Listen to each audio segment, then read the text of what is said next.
예, 계속해서 진행할까요? 피고인 들어오게 하시죠. 혹시 출석 바뀌신 분들 계세요? 검찰 측, 변호인 측, 예, 출석 바뀌신 분 없으시고요. 오후에는 최윤영 검사가 불출석했습니다. 아, 그러세요? 예, 최 검사님 빠지시고 혹시 변호인들은 뭐 그대로시죠? 예. 저희 김영은 장관 측에서는 김지희 변호사가 좀 이따 올 겁니다. 아, 예, 그럼 김지희 변호사님까지 오시는 걸로 그렇게 정리할게요. 예, 피고인 들어오시는 동안 아까 그 증거 및 참고 자료. 예, 오늘 그 증거 제출서 20, 21 모두 동의하고 입증 취지 부인하겠습니다. 예, 알겠습니다. 그리고 조금 전에 이제 예. 그 이하상 변호사님께서 그 66호증 각 증거 설명서라고 해서 제출하신 내용이 있는데요. 그 부분도 그 동의하고 입증 취지 부인하겠습니다. 알겠습니다. 전에 저희도 조금 전에 받았습니다. 예, 예, 알겠습니다. 저도 지금 봤어요. 예. 예, 요거 부본이지? 감사합니다. 예, 예, 알겠습니다. 예, 이제 증인 들어오시게 할까요? 예, 신뢰관계 동석인 같이요.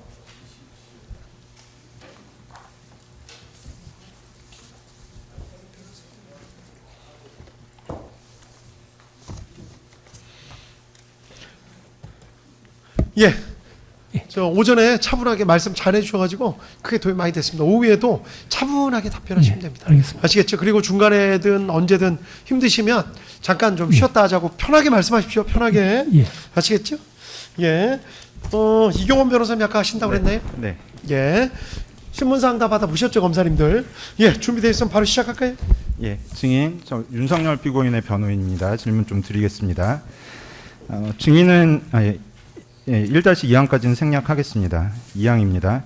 증인은 2024년 8월경 경찰청장으로 취임해 비상계엄 당시 경찰청장으로 재직했죠. 예. 증인은 경찰청장 취임 후 윤석열 대통령과 조찬이든 오찬이든 만찬이든 식사를 함께 한 적이 있나요? 없습니다. 증인은 경찰청장 취임 이후 대통령과 대면하는 자리가 없었던 것인가요? 임명장 수여식에서 그 환담 시간이 있었습니다. 증인은 비상계엄 당일 이전까지 윤석열 대통령과 전화통화를 한 적은 있나요? 없습니다. 증인은 비상계엄 당일 이전에 대통령으로부터 직접이든 간접이든 계엄과 관련한 이야기를 들은 적이 있습니까? 없습니다. 그 삼청동 안가에서의 상황 등에 관해서 여쭤보겠습니다. 증인이 삼청동 안가에서 대통령으로부터 들은 당부는 경찰이 치안 유지를 잘해줘야 한다, 잘 부탁한다라는 것이었죠. 그렇게 기억하고 있습니다. 대통령은 비상계엄 하에서도 국회 출입을 막는다는 생각 자체가 없었는데 대통령이 삼청동 안가에서 증인과 김봉식 서울경찰청장에게 비상계엄이 선포되면 경찰에서 국회를 봉쇄해야 한다라는 지시를 한 적은 없죠. 그런 지시를 하셨는지 안 하셨는지 모르겠지만 저는 그걸 기억하지 못합니다. 대통령이 증인과 김봉식 서울경찰청장에게 사전에 그러니까 경찰력을 출동시키라는 지시를 한 사실도 없죠. 그런 구체적인 말씀은 없으셨습니다. 대통령이 삼청동 안가에서 비상계엄이 선포되면 국회에서 계엄 해제 요구안이 가결되는 것을 저지하라라든지 비상계엄이 선포되면 국회의원들의 국회 출입을 막아라 또는 비상계엄이 선포되면 국회의원을 체포하라는 지시를 한 적도 없죠. 그런 구체적인 말씀은 없으셨습니다. 대통령이 삼청동 안가에서 정치인 등을 체포할 것이다 라든지 방첩사와 협조해서 정치인 등을 체포하라 또는 방첩사가 정치인을 체포할 것이니 경찰이 도우라 라는 등의 지시를 한 사실도 없죠. 그런 구체적인 말씀은 없으셨습니다. 대통령이 추가해서 좀 물어보겠습니다. 대통령이 삼청동 안가에서 성관위에 출동한다 또는 뭐 성관위에 경찰이 출동하라라는 말을 증인에게 한 적이 있습니까? 그러니까 그런 구체적인 지시 자체가 없으셨습니다. 예. 사항 묻겠습니다. 증제 15호증 제시하고 묻겠습니다. 김용현 국방부 장관은 헌법재판소에서 대통령으로부터 병력 동원과 관련해 첫째, 국민의 안전이 최우선이고 절대 유혈 사태가 발생해서는 안 된다. 둘째, 군은 최소한으로 투입하되 전원 숙련된 간부로 하라. 셋째, 무력 충돌로 문제될 수 있으니 실탄은 지급하지 마라. 넷째, 병력은 국회 경내와 선거관리위원회에만 투입하라. 다섯째, 병력은 계엄 선포 후에 투입하라는 지침을 받았다. 김용현 장관이 계엄을 하기 위해서는 최소 2에서 3만, 최대 5에서 6만 병력을 동원해야 한다고 말하자 대통령은 이 계엄은 아주 짧게 반국가 세력에게 경고를 하는 차원에서 하는 것이니까 소수만 동원하라고 했고, 자신이, 그러니까 김용현 장관이 3에서 5천 명 규모를 건의했더니 대통령은 250명 정도만 하고 우발적인 사고가 절대 일어나지 않도록 숙련된 간부들로만 편성된 부대들을 투입하라고 지시했다라는 취지로 증언했는데, 증인은 이와 같은 김용현 장관의 증언 내용을 알고 있습니까? 처음 봤습니다. 계속 제시하고 여쭤보겠습니다. 또한 김용현 장관은 헌법재판소에서 김용현 장관이 병력 250명 가지고는 국회의 질서를 유지하고 경계하기에는 너무 부족하다고 했더니 대통령이 30명을 추가해서 280명으로 정했고, 다만 그 인원으로는 질서 유지가 힘드니 경찰 인력을 추가 투입해 질서 유지를 돕도록 한 것이다. 병력이 제한되었기 때문에 경찰청장과 서울경찰청장을 안가로 불러 국회 외곽 질서 유지를 위한 경력을 배치하기로 한 것이다 라는 취지로 증언했습니다. 증인도 삼청동 안가에서 대통령으로부터든 김용현 장관으로부터든 병력은 아주 소수만 동원된다는 말은 들었을 것으로 보이는데 어떻습니까? 그런 구체적인 말씀은 제가 못 들었습니다. 김용현 장관이 대통령에게 병력이 제한되었기 때문에 경찰의 질서 유지를 요청해야 한다는 이야기를 한 것 자체가 비상계엄 선포 당일 오후 늦게였는데, 증인도 18시 이후에 갑자기 경호처장을 통해 삼청동 안가로 오라는 이야기를 들은 것이었죠. 그렇습니다. 국회 울타리의 둘레는 2.5km 정도 되고 국회 부지의 면적은 약 10만 평, 출입문, 그러니까 게이트는 10개, 건물은 14개 동인데 증인도 알고 있죠? 예, 알고 있습니다. 증인은 김봉식 서울경찰청장의 전임으로 서울경찰청장을 할 때부터 국회의 규모를 대략적으로는 알고 있었을 것으로 보이는데 맞습니까? 예, 그렇습니다. 5-1항 계속 김용현 장관 그 헌법재판소 증언 녹취서 제시하고, 그리고 또 직권남용 사건 공소장 제시하고 여쭤보겠습니다. 김용현 장관은 헌법재판소에서 증언하면서 만약 국회 외곽을 봉쇄하고 국회 의결을 막으려고 했다면 필요했던 병력과 경력의 수를 추산했는데, 그 추산 방식에 따르면 2.5km에 1m에 한 명씩 배치하는데 2,500명, 게이트 10개에 100명씩 투입하라면 1,000명, 국회 경내의 본관과 의원회관 등을 봉쇄하려면 또 2,000 내지 3,000명이 필요해서 최소 5,500에서 6,500명의 인원이 필요했을 것으로 보이는데, 얼마나 정확할지는 모르겠지만 이 사건 공소장에 의하면 2024년 12월 4일 01시 45분까지 국회 인근에 도착했다는 경찰 기동대원은 총 1,963명입니다. 1,963명과 소수의 병력으로 국회 외곽을 봉쇄하고 국회 의결을 막는 것이 가능한가요? 지금 처음에 이제 국회에 배치됐던 기동대 숫자는 약 5개 부대인데 5개 부대로 국회를 봉쇄하기는 물리적으로 불가능합니다. 괄호 부분 생략하고 5-2항 보겠습니다. 증인은 수사기관에서 국회 게이트 하나를 막는 것만 하더라도 5개 중대, 즉 300명은 필요하다라는 취지로 진술한 사실이 있죠. 그랬던 것 같습니다. 그러면 게이트 10개를 막는 데만 해도 3,000명이 필요하다는 계산이 나오죠. 뭐 그렇게 단순하게 계산할 건 아니고요. 그게 국회는 정입과 정출이 제일 큰데 거기가 이제 제일 크다는 얘기고, 그 쪽문은 그렇게까지는 안 되지만 저희들이 보통 그 국회를 이제 봉쇄를 했던 그런 작전이 있었는데, 그때 보면 약 약 한 7, 80개 부대가 동원됐던 걸로 제가 기억합니다. 70에서 80개라고 그러면은 기동대당 60명 정도씩 계산하면은 4,200명에서 뭐 한 5,000명 내외 수준이 필요하다는 말씀이시죠? 예, 예. 5-3항 계속 공소장 제시하고 여쭤보겠습니다. 더구나 여기 보시면 순번 22번부터 29번까지를 보면 계엄 해제 요구안이 가결된 2024년 12월 4일 01시 03분경 이후에 도착한 경력이 590명으로서 총 경력의 3분의 1 가량 되는데 혹시 계산해 보신 적은 있으십니까? 없습니다. 만약 대통령이 사전에 경력을 출동시키라는 지시를 했다면 증인과 김봉식이 그 지시를 묵살할 수는 없는 일이죠. 그렇습니다. 증인은 수사기관에서 출동 지시 후 1시간 이내에 배치를 완료하는 것이 증인의 꿈이다라는 취지로 진술하신 적이 있으시죠? 예, 그랬던 것 같습니다. 그 말씀은 실제로는 지시 후 배치 완료까지 1시간 이상 걸린다는 의미이죠. 그렇습니다. 이제 좀 부연 설명을 드리면 경찰의 기동부대는 옛날에 의경들처럼 그 집단적으로 수경하는 그런 게 아니고 직업 공무원들로 다 구성되어 있기 때문에 근무가 끝나면 다 퇴근을 합니다.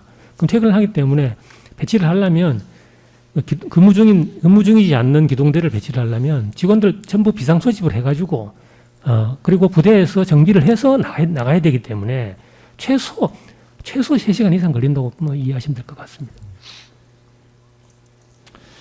예, 계속 공소장 제시하고 여쭤보겠습니다. 반대로 이번에는 앞에서부터 순번 1번부터 11번까지 00시 50분경 전에 도착한 경력의 합계를 계산해 보면 717명에 불과한데 00시 47분경 내지 00시 49분경에 국회에서 본회의가 열렸다고 합니다. 717명으로 국회를 봉쇄하는 것은 불가능하죠? 그건 불가능합니다. 5-5항입니다.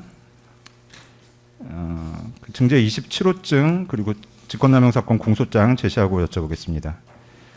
00시 33분경, 그러니까 12월 4일 00시 33분경에는 이미 본회의장에 모인 국회의원이 150명이 넘었다는 보도가 나오고 있었는데 그 전에 국회 인근에 도착한 기동대 경력은 순번 1번부터 8번까지의 494명입니다.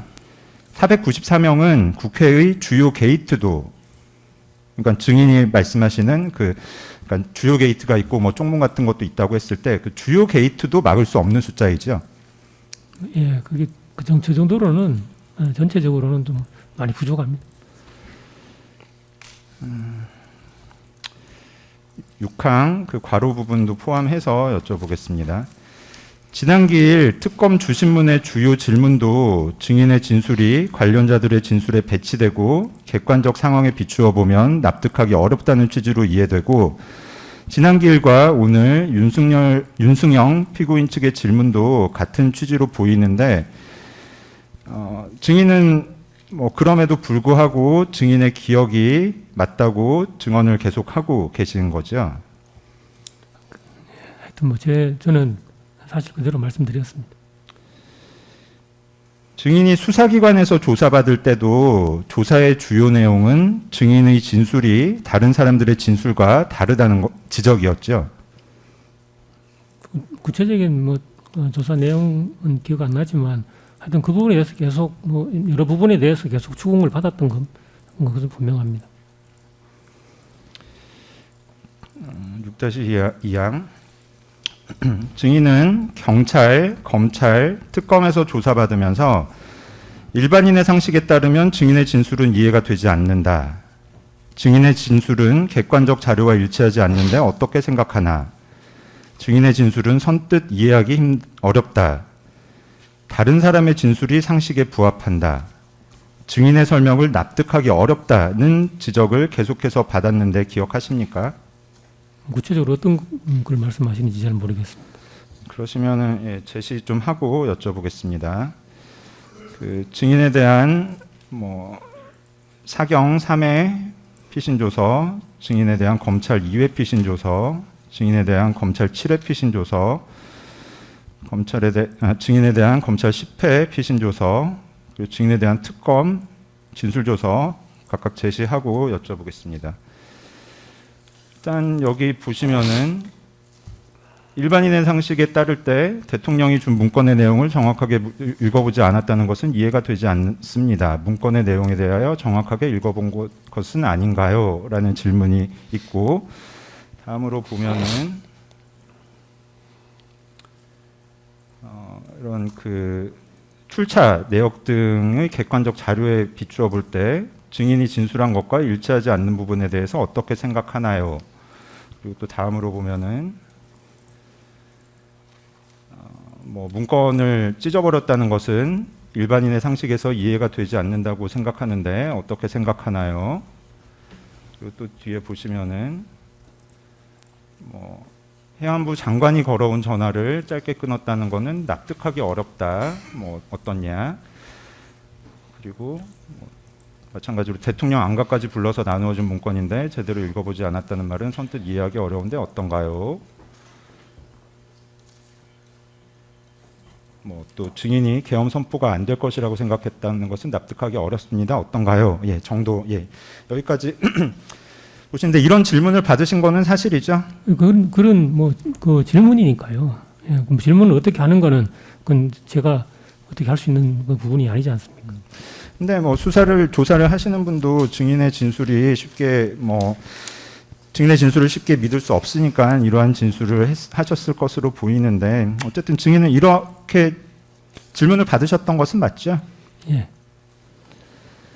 증인은 비상계엄 이후 얼마 되지 않은 2024년 12월 10일 경찰 첫 조사에서부터 박종준 경호처장으로부터 2024년 12월 3일 18시 18분경 전화가 왔고 통화 시간이 11초로 극히 짧았기 때문에 별다른 인사말도 없었고 대통령에 대한 언급도 없이 삼청동 금융연수원 주차장으로 7시까지 오라고 해서 알겠다고 하고 전화를 끊었다라는 취지로 진술했지만 정부 비하폰 통화 내역을 보면 증인이 진술한 11초짜리 통화와 별개로 그 직후인 18시 19분경 경호처장이 증인에게 전화해 1분 7초간 통화한 내역이 있습니다.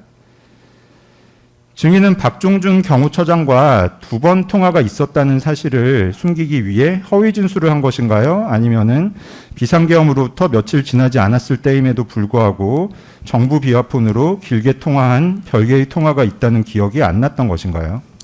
그게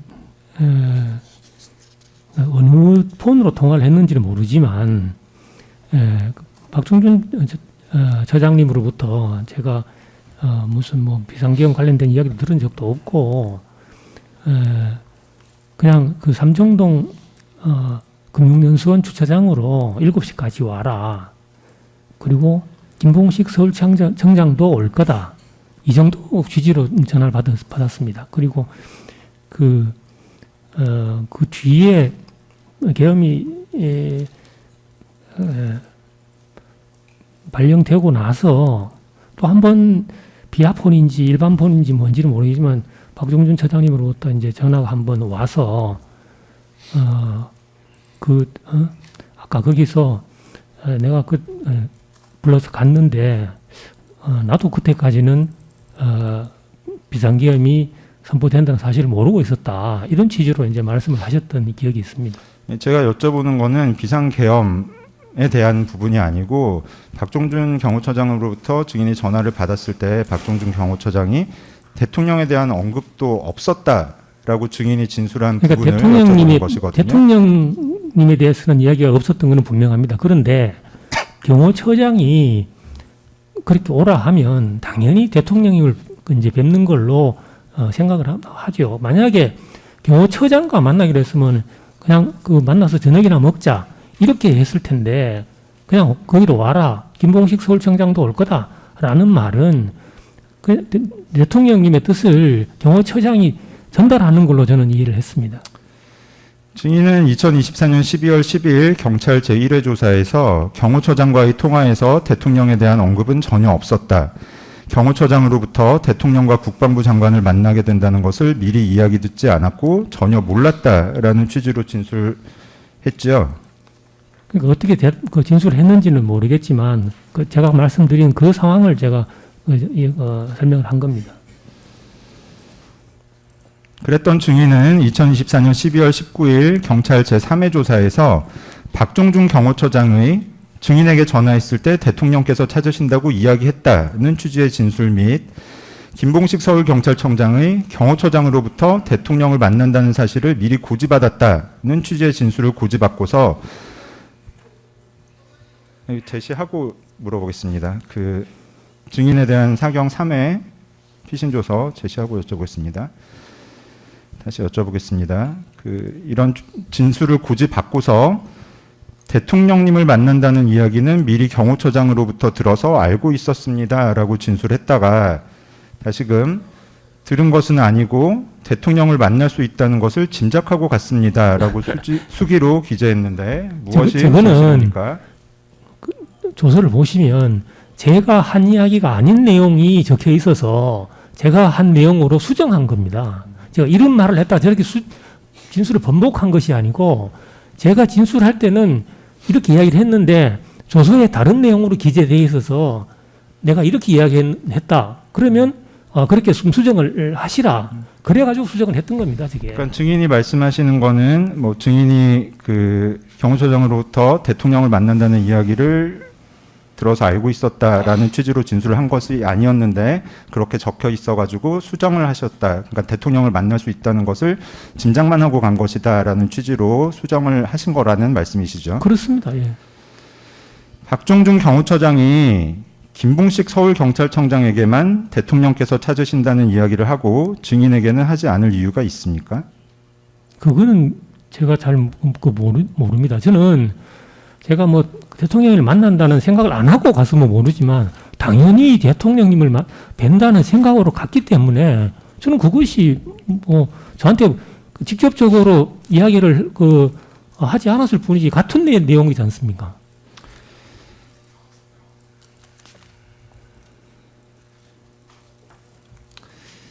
예, 7-3항 생략하고요. 8항 묻겠습니다.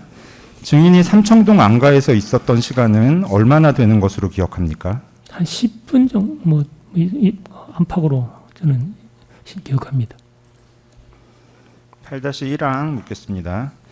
증인이 간 곳은 삼청동 안가의 한옥 건물이었고 방 안에는 긴 테이블이 있었죠. 네. 증인은 수사기관에서 컴퓨터 책상 2개 정도 테이블이라는 표현을 사용했는데 한옥 안가에 있는 테이블이 좁고 짧은 테이블이라는 의미로 사용한 표현은 아니죠? 제가 뭐라고 진술했는지는 모르겠지만 그는 뭐 현장을 가보시면 잘 알 겁니다. 그 테이블 크기가 어느 정도 되었던 것으로 기억하십니까? 글쎄요, 뭐 한 이 정도 됐을려나 모르겠습니다. 정확하게 제가 거기를 제가 늘 있는 곳이 아니기 때문에 잘 모르겠습니다. 늘 있는 곳이 아니고 뭐 안가라는 곳에 아마도 처음 가보신 것이었을 테니까 더 기억에 남을 수 있을 것 같은데 지금 증인이 뭐 손으로 표현하신 거리는 뭐 한 1m 정도인 것 같은데 맞습니까? 그게 거기에 가서 이렇게 여유를 가지고 뭐 주변을 둘러보면서 머릿속에 하나씩 저장할 만한 그런 상황이 아니지 않습니까? 제가 먼저 가서 있었던 것도 아니고 제가 들어갔을 때는 대통령님하고 국방부 장관께서 벌써 앉아 계셨던 상황이니까 빨리 가서 앉고 이야기를 듣고 그리고 그 말씀을 마치고 나갈 때 저희들도 따라 나와서 배웅을 해야 되는 상황이라서 거기 방 안에 구조가 어떻게 됐는지 그걸 상세하게 설명할 수는 없습니다. 뭐 상세하게 설명은 못한다고 하더라도 뭐 방 크기는 어느 정도였던 것으로 방 기억하십니까? 크기는 뭐 그렇게 크지 않았다는 인상을 받았습니다. 테이블 크기도 지금 정확하게 기억이 안 나신다는 말씀이십니까? 테이블 크기는 4명이 앉기에 넉넉한 정도의 테이블이었습니다. 이게 지금 한옥 건물에 식사를 할 수 있는 테이블이 있는 것이고 그렇다고 하면은 뭐 예를 들면은 뭐 그곳에서 한정식을 먹는다 이러면은 뭐 반찬이 놓일 공간 같은 거를 생각했을 때 결코 작은 테이블은 아니었을 것 같은데 어떻습니까? 그렇습니다. 예. 증인은 수사기관에서 대통령의 맞은편에 증인이 앉았고 김영현 장관의 맞은편에 김봉식 서울경찰청장이 앉았다라는 취지로 진술하셨죠. 예.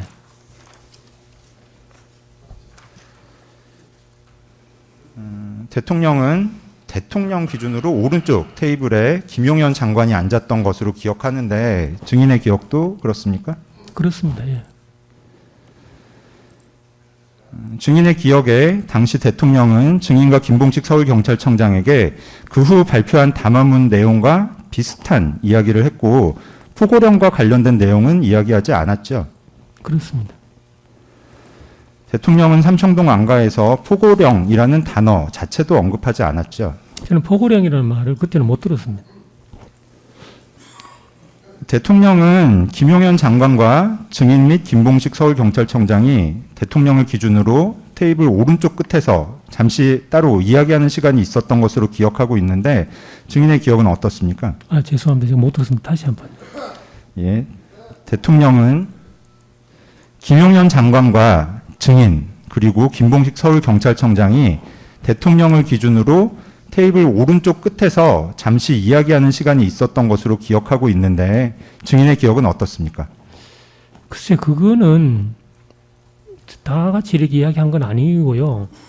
이제 일어서시면서 다음은 뭐 어디지? 뭐 이런 말씀을 김용현 국방부 장관님하고 나누는 걸 저는 건너편에서 들었던 것 같은데 정확한 건 잘 모르겠습니다. 근데 저희들하고 그 테이블에서 말씀하신 거 외에 일어서서 별도로 말씀하신 기억은 없습니다. 아니, 일어서서 예. 증인 아닙니다. 예, 구항 묻겠습니다. 증인은 수사기관에서 김용현 장관으로부터 A4 용지 한 장을 건네받았는데 4분의 3 정도의 16에서 20포인트의 큰 글씨로 시간과 장소가 기재된 문건이었지만 경찰의 역할이 기재된 것은 아니었다라는 취지로 진술했는데 사실대로 진술한 것인가요? 맞습니다. 해당 문건에 경찰이 국회나 기타 장소를 봉쇄해야 한다거나 통제해야 한다는 기재는 없었다는 것이지요. 그럼 명과와 구체적인 명과와 관련된 내용은 없었던 걸로 기억합니다. 증인은 수사기관에서 대통령이 말을 하고 있는 중에 김용현 장관이 문건을 주었고 그래서 증인이 바로 문건을 읽어볼 수 없었다라는 취지로 진술했는데 사실대로 진술한 것입니까? 예, 대통령께서 제 바로 앞에서 말씀을 계속 하시고 계셨기 때문에 김용현 국방부 장관이 준 문건을 받고 이렇게 무슨 문건인지 대충 이렇게 스킵하고 그 눈으로만 이렇게 읽고 그냥 계속 대통령 말씀을 들었던 그런 기억이 있습니다. 대통령이 그 문건과 관련된 이야기를 했다면 증인이 그 기회에 문건을 읽어볼 수 있었겠지만 대통령은 해당 문건에 관한 이야기는 하지 않았던 것이죠. 근데 대통령께서는 문건과 관련된 말씀 안 하셨던 것 같습니다. 해당 문건에 기재된 것으로 증인이 기억하신다는 것은 2200 국회, 2400 민주당사이고 증인의 배우자가 여론조사 꽃과 MBC를 보았다고 하니 증인도 그런가 보다 하는 것이죠. 예. 다시 사항은 생략하겠습니다. 이제 경찰청장 공관 및 경찰청 청사에서의 상황에 관해서 좀 여쭤보겠습니다.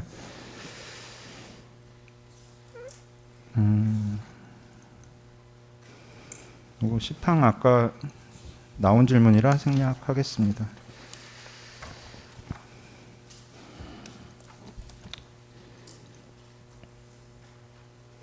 11항도 생략하겠습니다. 12항만 묻겠습니다. 증인은 20시 44분경 안찬수 경찰청 마약과장으로부터 전화를 받아서 20초간 통화한 것으로 확인되고 그때부터 1시간 이후인 21시 49분경에는 김용현 국방부 장관으로부터 비화폰으로 전화를 받아서 22초간 통화한 것으로 확인되는데 증인도 알고 있죠? 예.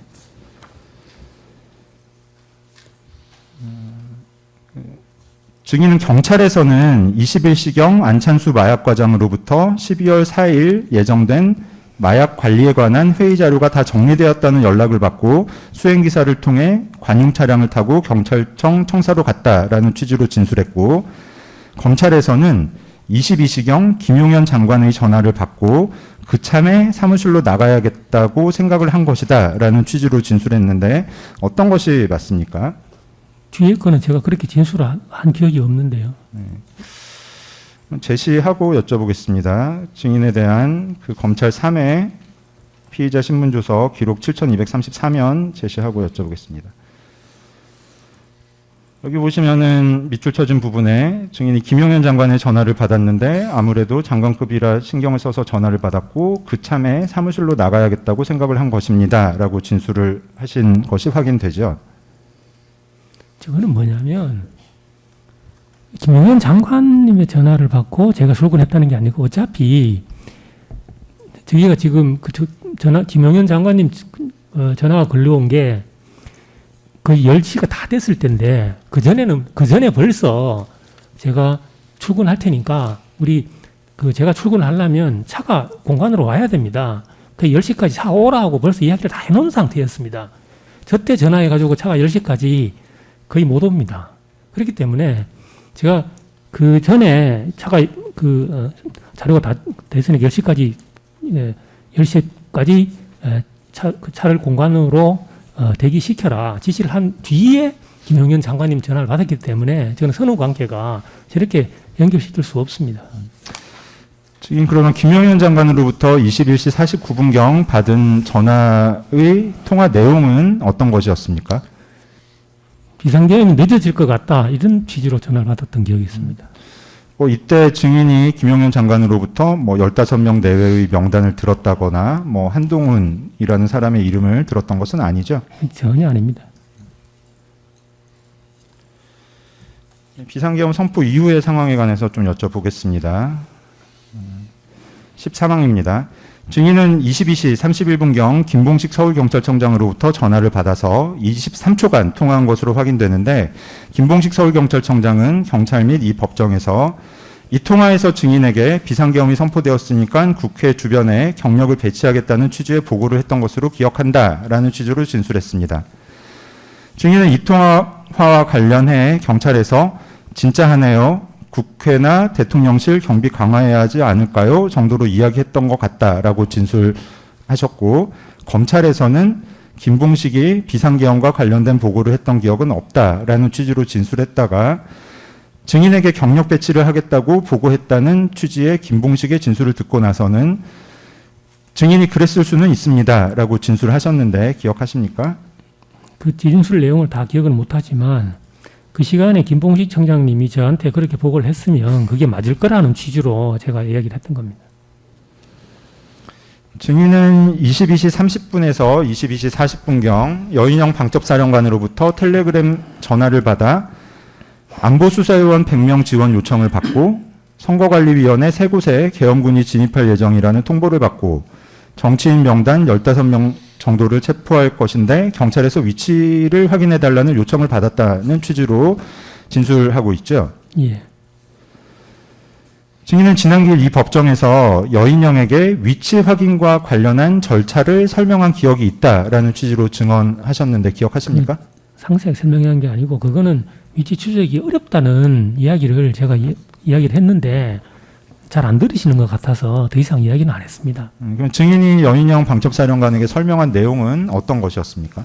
구체적으로는 워딩은 기억할 수 없지만 위치 추적이라고 하는 거는 법원이 발부한 영장이 있어야 되는데 그게 지금 안 된다는 취지로 이야기했던 것 같습니다. 그러니까 증인이 말씀하시는 게 위치 추적인지 위치 확인인지 그거와 관련한 정확한 기억은 있으십니까? 글쎄 그런 구체적인 워딩은 기억을 못하겠습니다. 그러니까 증인이 여인영 방첩사령관에게 설명을 한 내용이 실시간 위치 추적과 관련한 것입니까? 그러니까 아니면은 그건 저는 어떻게 제가 이해한 거는 체포를 할 건데 위치 추적을 해달라 했기 때문에 체포와 관련된 위치 추적으로 당연히 이해를 했습니다. 그러니까 실시간으로 위치를 추적한다는 말씀을 하시는 겁니까? 그러니까 체포라는 것은 수사의 한 절차이지 않습니까? 그러니까 저희들이 이제 체포를 하기 전에 위치가 확인되지 않을 때는 법원으로부터 영장을 받아서 실시간 위치를 추적하고 하는 게 있기 때문에 저는 그걸로 이해하고 그게 안 된다는 취지로 이야기를 짧게 드렸는데 뭐 좀 바쁘셔서 그런지 다른 사람 뭐 귀담아 안 들으셔서 그냥 아이고 뭐 이거는 상세한 거는 실무진 통해서 뭐 연락 오겠지 싶어서 별 이야기는 길게 하진 않았습니다. 증인 지금 영장이 필요하다라는 말씀은 하셨는데 사실 영장 이외에도 단순히 이름만 있다고 위치 확인을 할 수는 없죠. 그렇습니다. 그거는 뭐 수사 대상이 돼야 되는 거니까요. 최소한 뭐 휴대전화 번호도 있어야 되고 주소 등도 뭐 있어야 할 것이며 증인이 말씀하신 대로 영장 등을 통해서 정식 절차를 거쳐야 확인이 가능할 것으로 보이는데 맞습니까? 그렇습니다. 그래서 제가 이분이 수사에 대해서 잘 모르시는구나 하는 그런 인상을 제가 그때 받았던 겁니다. 증인의 진술에 의하면은 여인영 방첩사령관은 결국 안 되는 일을 요청했다는 것인가요? 제 입장에서는 좀 납득하기 어려운 말씀을 하시는구나 싶었습니다. 14-2항입니다. 오늘 제출한 증대 77호증 제시하고 여쭤보겠습니다. 여인영 방첩사령관은 진술 및 군사법원에 제출한 의견서를 통해 자신은 안보수사요원이라는 용어 자체를 몰라서 증인에게 안보수사요원 100명 지원 요청을 했을 수 없고 합동수사본부 구성을 위한 수사관 100명을 요청했을 뿐이다. 그 시간대에는 정부사, 특전사가 선관위에 투입된다는 것을 몰랐고 방첩사의 선관위 출동도 이길 01시에나 이루어졌으므로 시간대가 전혀 맞지 않고 증인과의 통화 시 선관위에 선자도 꺼내지 않았다. 그리고 증인에게 이야기할 때 체포라는 용어를 사용하지 않았고 위치 확인 요청을 했을 뿐이다 라고 하고 있는데 알고 있습니까? 저는 처음 봤습니다. 지금 설명을 이제 드리면 안보수사요원이라는 거는 아마 알고 계실 겁니다. 왜냐하면 우리 안보수사국하고 방첩사하고 우리 국가수사본부에서 안보수사국 중심으로 안보수사와 관련된 MOU를 체결한 게 있습니다. 그 전에. 그리고 방첩사령관과 국가수사본부장이 같이 만찬도 하고 그렇게 안보수사와 관련해서 협력을 했기 때문에 뭐 단어를 처음 들어봤다는 거는 저는 이해되지 않고 그리고 선관위는 제가 선관위를 여인영 사령관님한테 전화를 받고 바로 경기남부 정장인 김준영 청장에게 전화를 했기 때문에 그거는 바로 연결되는 것이고요. 그리고 위치 확인인데 위치 확인의 명단이 쭉 있습니다. 15명 정도의 명단이 쭉 있는데 그게 경찰에서 위치 확인을 할 수 있는 게 아니지 않습니까?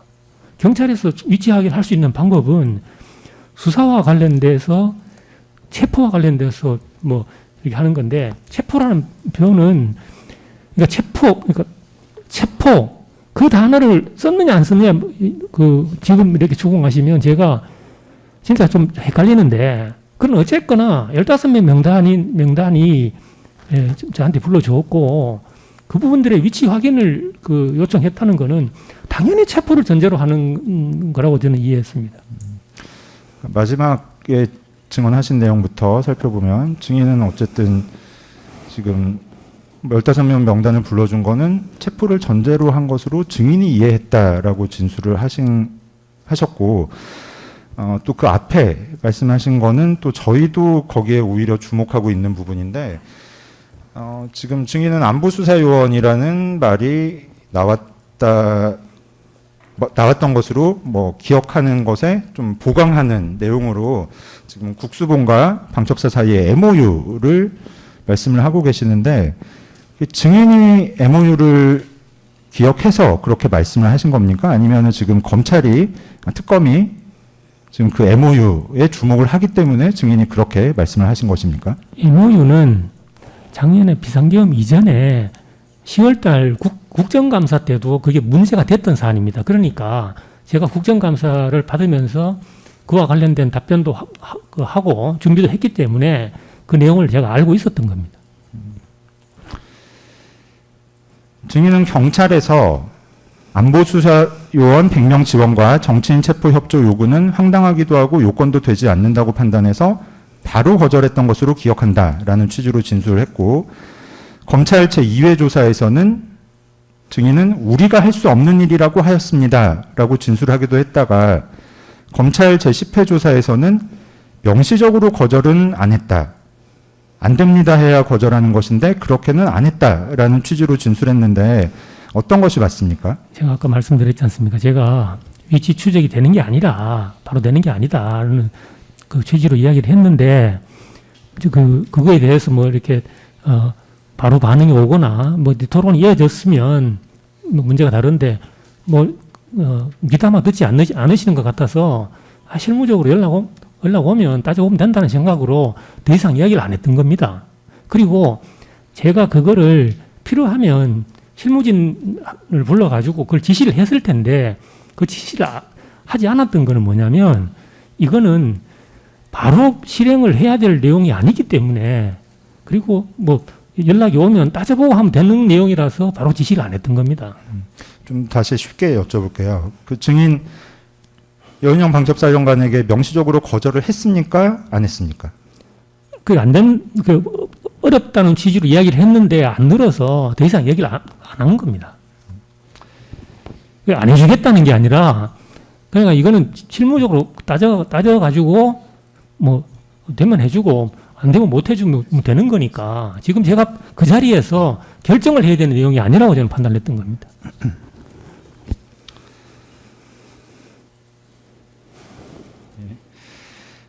하나 뭐 다시 확인을 좀 하고 넘어가겠습니다. 증인은 아까 증언을 하실 때 그 체포라는 것은 여인영이 그런 단어를 썼는지는 불명확하고 다만 그 위치 확인을 요청하기에 증인이 체포로 이해했다라는 취지로 증언하신 게 맞죠? 그러니까 저는 체포는 말을 들은 것 같은데 자꾸 그렇게 이제 그 질문을 하시니까 이게 맞나 싶은 이게 기억이 확신이 없어서 하여튼 그런 취지라는 거를 제가 말씀드리는 겁니다. 16항 그 증인과 박완수 계엄사령관과의 통화 내용에 관해 여쭤보겠습니다. 정부 비화폰 통화 내역에 의하면 김용현 국방부 장관의 정부 비화폰으로 발신되어 증인이 23시 22분 08초에 착신해 23시 23분 19초까지 1분 11초간 이루어진 통화가 확인되는데 이때 실제 통화 상대방은 김용현 장관이 아닌 박완수 계엄사령관이었다는 것이죠? 맞습니다. 23시 22분경의 통화로 비상계엄 당시 증인이 박완수와 처음으로 통화한 것이 맞죠? 예. 17항입니다. 그 권범중 증인신문 녹취서 제시하고 여쭤보겠습니다. 증인의 비서실장 권범중이 증인에 대한 사건에서 증언한 내용을 보면 2024년 12월 4일 00시 56분 및 00시 57분경 박완수 계엄사령관 측으로부터 증인의 휴대전화 번호를 요청받고 00시 57분경의 통화에서 증인의 업무용 휴대전화 번호를 알려주었다고 하니 그 이전에는 박완수가 증인의 연락처를 몰랐다는 것인데 증인도 권범중의 증언 내용은 알고 있죠? 저는 권범중 경정이 저렇게 이야기한지는 처음 봤습니다. 증인이 뭐 이때는 출석을 하지 않은 상태에서 재판이 진행되어서 모르신다는 말씀이신가요? 예. 증인은 00시 59분경 박완수로부터 전화를 받았고 그 통화가 증인이 박완수와 두 번째로 통화한 것이자 박완수의 전화로 온 첫 통화이죠. 예. 즉 증인은 23시 22분경 김용현 장관의 비화폰으로부터 걸려온 전화에서 박완수와 처음으로 통화한 것이고 00시 59분경 박완수의 전화로 발신된 전화에서 박완수와 두 번째로 통화한 것이며 그 이후에는 다음날 03시 34분경 박완수가 자신의 전화로 증인에게 전화를 한 것이 있죠. 예, 맞습니다. 그런데 증인은 국회와 수사기관에서 마치 22시 53분경 또는 22시 59분경에도 박완수 계엄사령관과 통화를 한 것처럼 진술하는 사실이 있죠. 제가 그건 헷갈렸었는데, 그러니까 그 한 통화의 내용을 두 개로 이렇게 나눠서 저는 통화한 걸로 기억을 했는데, 통화 기록을 보니까, 실제로 통화 기록을 보니까 하나여서, 그러면 그 통화에서 이 이야기, 두 가지 이야기를 다 했나 보다.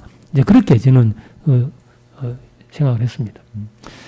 추가해서 여쭤보겠습니다. 아까 윤승영 피고인의 변호인이 그 증인의 이 진술을 그러니까 22시 53분경 내지 22시 59분경에도 박한수와 통화를 했다는 증인의 진술을 전제로 질문을 하자 검사님이 이의를 한 상황 기억하시죠? 예. 근데 증인이 이렇게 그러니까 22시 53분경 또는 22시 59분경에도 박한수 계엄사령관과 통화를 한 것처럼 진술했던 것은 맞죠? 그러니까 정확한 진술 내용을 모르겠는데 처음에 제가 박한수 사령관으로부터 그러니까 포고령과 관련된 전화가 저는 두 개인 줄로 기억을 했는데 실제 보니까 그 하나더라고요. 그래서 그 이야기가 두 번의 통화로 제가 들은 게 아니고 그때 같이 들었구나. 그래서 근데 내가 기억이 잘못됐구나 하는 거를 근데 그때 이야기를 했던 겁니다. 그러면은 증인이 처음에는 박한수 계엄사령관과 두 번의 통화를 하면서 포고령 관련한 내용이 있었던 것으로 기억을 했다가 나중에는 한 번의 통화에서 박한수 사령관과 그런 내용의 통화를 했다고 했을 때 그 한 번의 통화에서 박한수 사령관과 나눴던 대화 내용은 무엇으로 기억하십니까? 그래서 국회 통제와 관련된 이야기를 했고 그리고 제가 그건 뭐 법률적인 근거가 약해서 안 된다라고 하니까 그 포고령이 발령이 됐으니까 이거 국회 활동이 금지됐다. 그렇기 때문에 이거는 해줘야 된다 해서 그럼 제가 포고령을 못 봐서 보고 제가 판단하겠다. 그런 취지로 대화를 했던 것 같습니다. 그래서 저는 그게 두 개로 나눠져 있는 걸로 기억을 했는데 실제로는 거기 붙어 있는 하나였던 겁니다. 그러니까 증인이 두 번의 통화로 나누어졌다고 기억을 했을 때와 지금 한 번의 통화인 사실이 확인되었을 때 사실 증인이 두 번의 통화로 나뉘어졌었다고 생각했을 때와는 내용이 사실 달라져야 되는 것 아닌가라는 생각이 드는데 그러니까 그 내용은 그건데 그게 다른 통화에서 이야기했는지 같은 통화에서 이야기했는지 그것만 이제 제 기억이 좀 헷갈렸던 겁니다. 근데 그 대화의 내용은 그 취지로 이야기를 했습니다. 증인은 지금도 여전히 뭐 박한수 계엄사령관이 국회 통제와 관련된 이야기를 해가지고 증인이 법적 근거가 없다고 했더니 그때서야 박한수 계엄사령관이 포고령 이야기를 했다라는 것으로 기억하고 계신다는 겁니다. 그렇게 기억하고 있습니다. 18-3항까지 생략하겠습니다.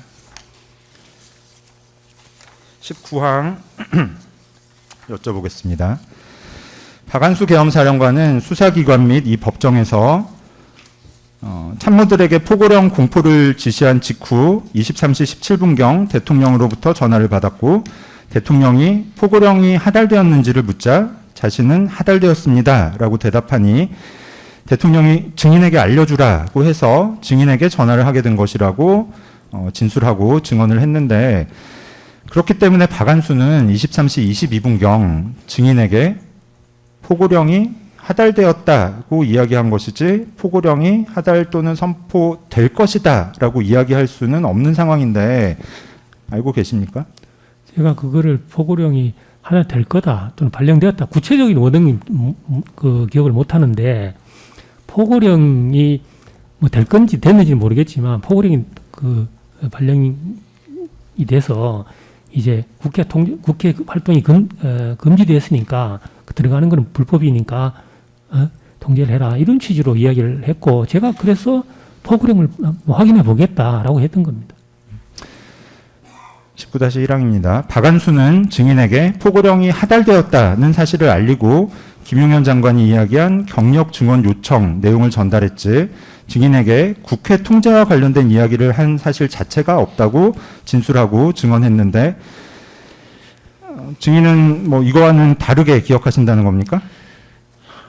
근데 그게 국회 경력이 그 당시에는 박한수 사령관께서 저한테 전화를 하실 그 당시에는 국회 상시 출입자는 출입을 시키고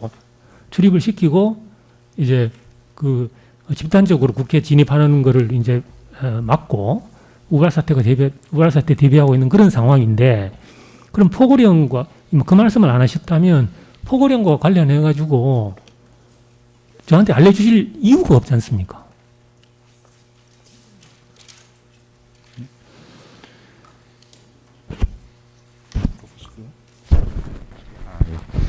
그 박안수는 처음부터 증인에게 포고령이 하달되었다는 것을 알리기 위해 전화를 한 것이어서 통화가 연결되었을 때 먼저 증인에게 포고령이 하달되었다는 이야기를 했을 것이므로 박안수가 국회 출입을 차단해달라고 했을 때 증인이 법적 근거가 없어서 안 된다고 했고 그 후 박안수가 포고령이 내려갈 것이라고 했다는 증인의 주장은 선후관계가 좀 이상해 보이는데 어떻습니까?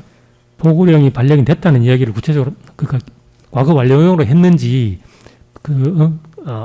예정 사실을 말씀하셨는지는 제가 정확하게 모르겠는데 어쨌거나 포고령 말씀을 하셨고 그에 따라서 저희들이 국회 통제 여부를 검토를 했던 그 자체가 그 요청이 없으면 할 이유가 없지 않습니까, 저희는.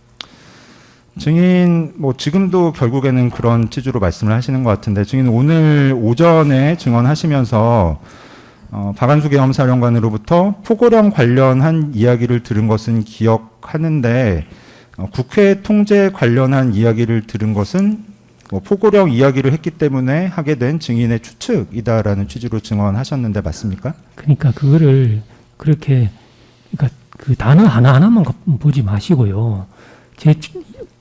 그 이야기는 국회가 국회 상시 출입자에 대해서는 그러니까 출입을 다 허용하고 있는 상태인데 뜬금없이 국회를 통제하는 그런 상황이지 않습니까? 그러면 국회 통제와 관련된 아무 이야기도 없는데 그걸 포고령을 한 줄 한 줄 뜯어보고 그렇게 할 사람이 누가 있겠습니까? 현장에서도 다른 컴플레인이 없는데. 지금 증인이 말씀하시는 게 이해가 안 되는 게 지금 그러면은 증인은 그러니까 누군가 이야기가 있었기 때문에 했을 거라는 국회를 얘기고. 통제하고 나니 국회를 통제했던 상황을 보고 나니까 박안수 사령관이 그 국회 통제와 관련한 이야기를 했었을 것이다라고 지금 말씀하시는 겁니다. 그러니까 그 제가 이야기한 취지는 뭐냐면 그 대화에서의 워딩 하나하나를 다 기억할 수는 없는 겁니다. 그거는 뭐 저만 그런지는 모르겠지만 아마 대부분 그럴 것 같은데 근데 전반적인 대화의 맥락과 뉘앙스를 제가 이야기를 하는 겁니다. 그런데 간혹 아주 특별한 경우에는 그 단어를 기억할 수 있는 게 그 포고령이라는 이야기는 제가 처음 들은 이야기라서 그래서 그 포고령에 대해서 군에서 온 공문이 있는지를 실무진이 확인을 시켰던 겁니다. 지금 뭐 어쨌든 계속 들어보더라도 증인이 국회 통제와 관련한 이야기를 박안수 계엄사령관으로부터 들었는지 증인이 확실한 기억이 있는 것은 아니다라는 취지로 들리는데 맞습니까? 저는 들은 것 같은데 사람이라는 게 자꾸 이렇게 이야기하면 기억이 그게 실제로 그런가 하는 그런 생각을 하는 겁니다. 그런데 제가 분명히 기억하는 거는 그 포고령이라는 걸 분명히 기억하고 저한테 박안수 그 계엄사령관이 포고령을 날려줄 특별한 이유가 하나도 없습니다.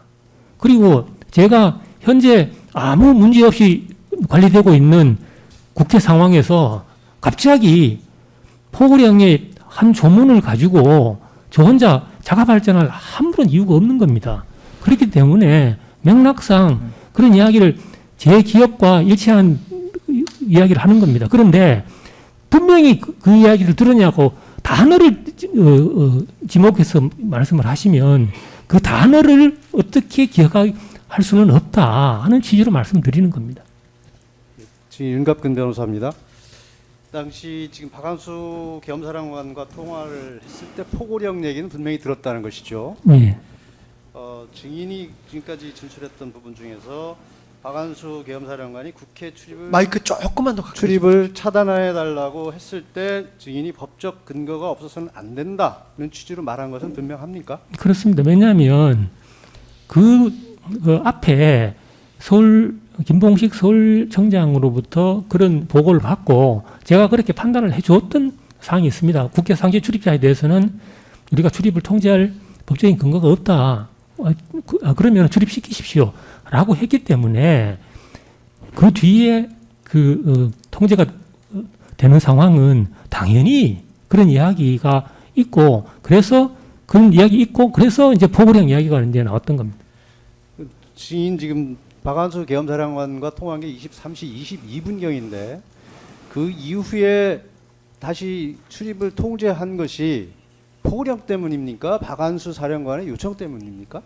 박한수 사령관이 요청을 받고 그 포고령이 발령됐다는 이야기를 듣고 제가 포고령을 확인하고 이거는 그러면 그 요청대로 하는 게 맞겠다. 그 판단을 해서 제가 서울청에 지시를 했던 겁니다. 그 박완수 사령관의 얘기를 들었을 때는 포고령과 관계없이 법적 근거가 없어서 안 된다고 했는데 포고령이 내려왔으니까 그럼 포고령에 따라서 해야 되겠다고 자체 판단을 했다는 그런 취지입니까? 박한수 사령관이 포고령이 발령됐으니까 이제 해야 된다고 말씀을 해서 제가 이제 제가 그때 포고령을 발령된지도 모르고 있었고 내용도 모르고 있는 상황이니까 내용을 확인하고 이제 보니까 실제로 그 계엄사령관의 이야기처럼 그렇게 명문의 규정이 있어서 그 이야기를 했던 겁니다. 그러면 포고령 내용도 모르고 있는 상태에서 박완수 사령관이 통제 얘기를 했을 때는 일단 거절을 했고 그 이후에 증인 스스로가 포고령 내용을 확인하고 자체 판단으로 통제했다고 이해하면 됩니까? 예. 그렇게 결론을 냅니까? 예, 예.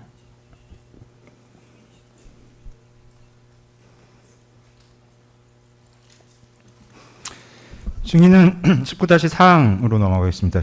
증인은 박한수가 증인과 통화할 때 포고령의 내용을 알려주었던 것으로 기억하나요?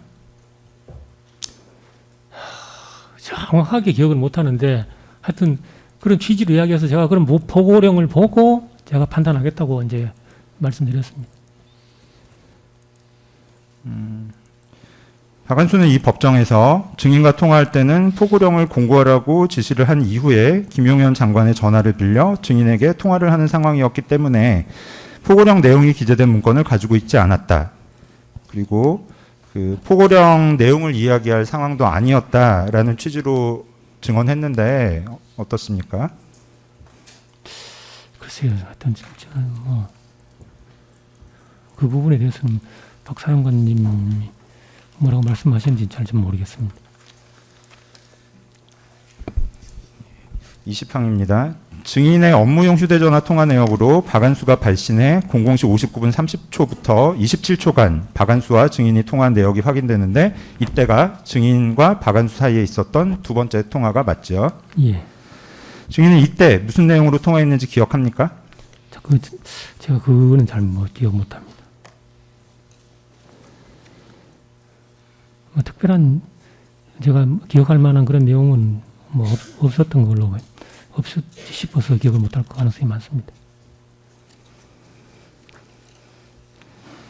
예, 그 밑에 질문 생략하고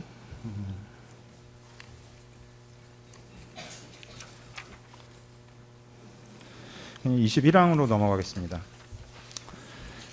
박한수는 이제 마지막 통화예요. 박한수는 03시 34분경 증인에게 발신해서 20초간 통화한 것으로 확인되는데 이 통화는 박한수가 상황 종료를 알리며 수고하셨다고 한 통화였죠. 그렇습니다.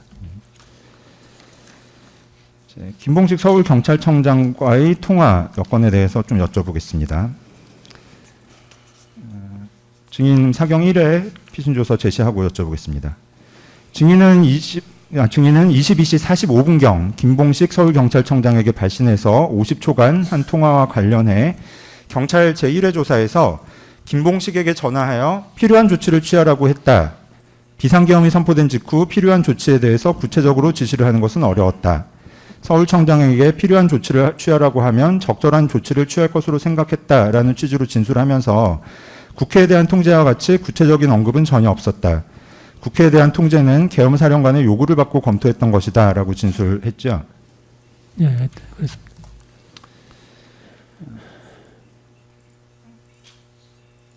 증인도 김봉식이 증인과 통화를 마친 이후 소위 1차 국회 통제를 한 사실은 알고 있죠.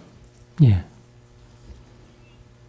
수사 결과에 의하면 경찰은 22시 48분경부터 국회 출입 통제를 했던 것으로 보이는데 증인은 22시 45분경 김봉식과의 통화에서 국회 통제와 같이 구체적인 언급은 하지 않았고 필요한 조치를 취하라고만 했다는 것인가요?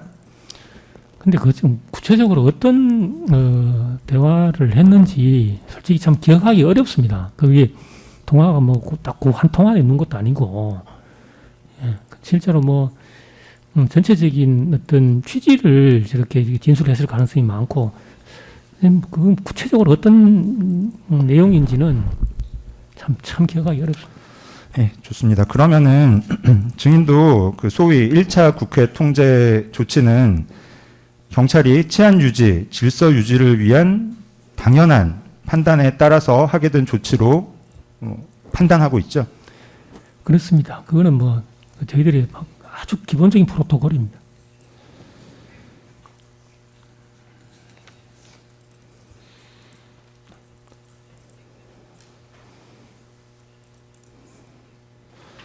네, 24만까지 생략하고. 예, 한 가지만 확인하겠는데요.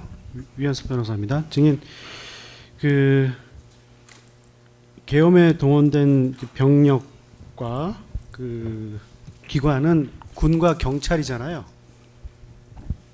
맞죠? 계엄에 동원됐다는 예, 건가요? 계엄에 그 계엄에 동원된 계엄에 출동된 그 실행하는 사람들은 이제 군과 경찰이 되지 않습니까? 일반적인 말씀을 예, 하시는 예, 거예요. 일반적인 얘기. 예. 제가 알고 있는 거는 계엄은 그 평상시에治安 유지는 경찰이 하는데 그 평상시治安 유지가 어떤 특정한 상황으로 안 됐을 때 군이 그 역할을 대신하는 걸로 저는 알고 있습니다. 하여튼 이번 계엄에는 경찰 병력도 기동대가 이제 동원되지 않았습니까? 계엄에 경찰 기동대가 동원됐다. 그 부분은 그렇게 어떤 단정적으로 말씀하시는 게 아니고 하여튼 이 상황과 관련해서 지금 경찰이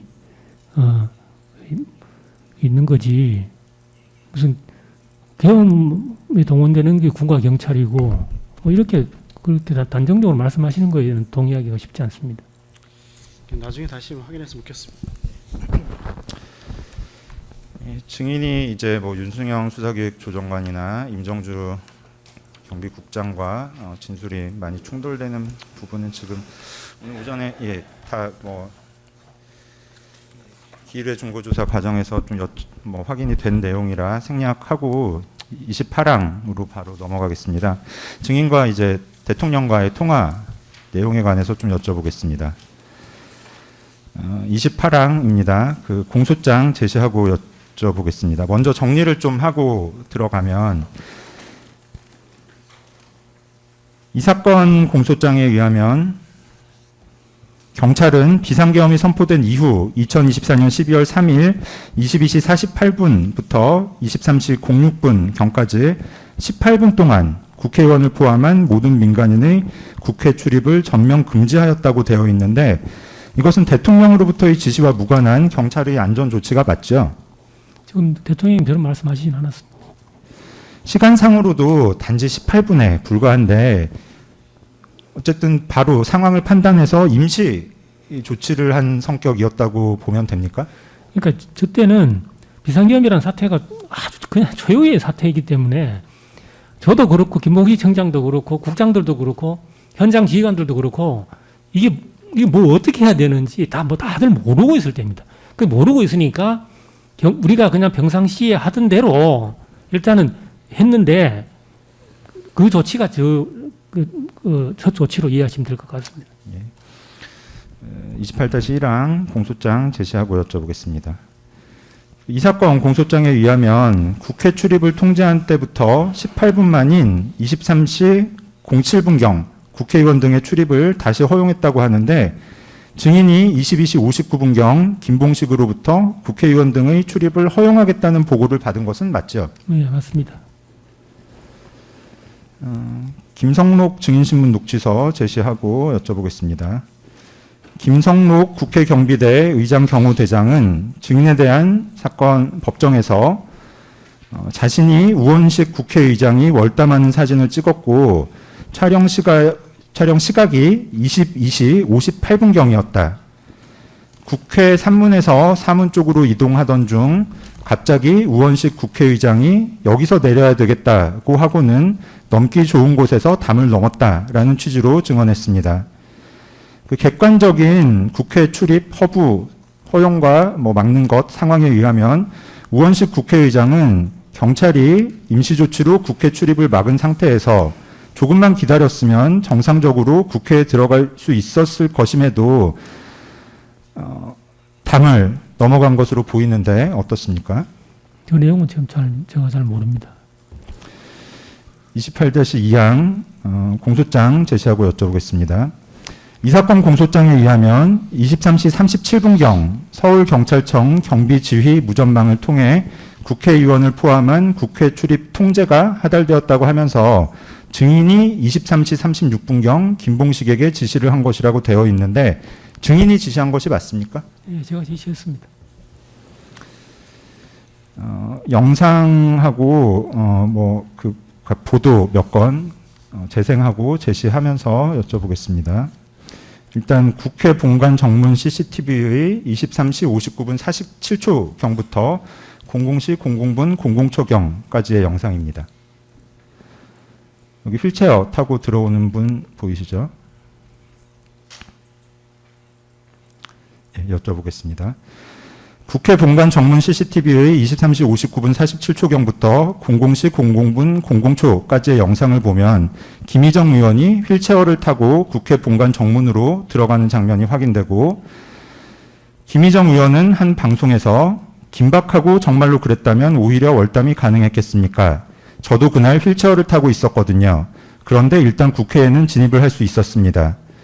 그러면 국회의장이나 사실 야당 대표 같은 경우도 충분히 얼굴이 알려지신 분이기 때문에 출입을 할 수 있는 상황이었는데 굳이 그런 약간 드라마틱한 요인들을 만들어내려고 하고 그러면 정말 드라마틱한 상황이라면 그걸 셀카를 찍거나 촬영을 하거나 이런 게 사실 힘들지 않습니까? 아주 긴급한 상황이었다면. 그런데 그런 식으로 뭔가 국민들에게 연출하는 장면을 만들어내려고 했다는 부분을 강조하려고 하는 부분이고요. 라고 발언했습니다. 국회 CCTV 영상으로 국회의원을 포함한 민간인의 국회 출입이 전면 금지되었다는 시간대에 실제로는 국회의원이 휠체어를 탄 상태로 국회 본관 정문으로 들어가는 모습이 확인되고 있는 것인데 증인은 이러한 사실을 알고 있습니까? 저 내용은 잘 모릅니다. 송민주 증인신문 녹취서 제시하고 여쭤보겠습니다.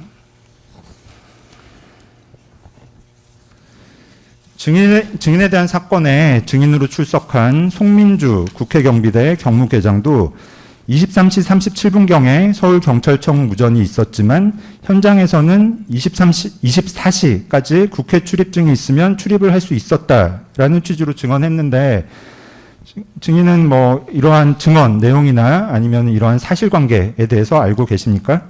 구체적인 내용에 대해서 모릅니다. 구체적인 내용에 대해서 모른다는 것은 증인이 당시 이렇게 구체적인 보고를 받지 않으셨다라는 말씀이신가요?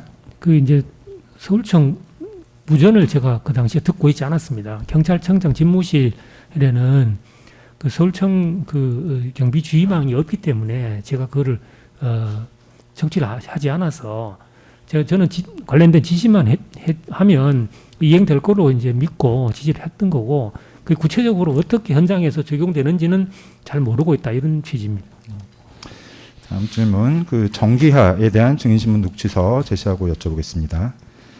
정기하 국회 경비대 감찰 담당은 증인의 사건에서 출입이 통제되었다는 시기인 23시 30분경부터 01시 30분경까지 약 2시간 동안에도 실제로는 백승하 의원, 이춘석 의원, 박수현 의원, 안규백 의원, 박범계 의원 등 안면이 있는 국회의원들은 신분 확인 후 출입이 허용되었다는 취지로 증언했는데 이러한 증언 내용은 알고 계십니까? 제가 처음 봤습니다.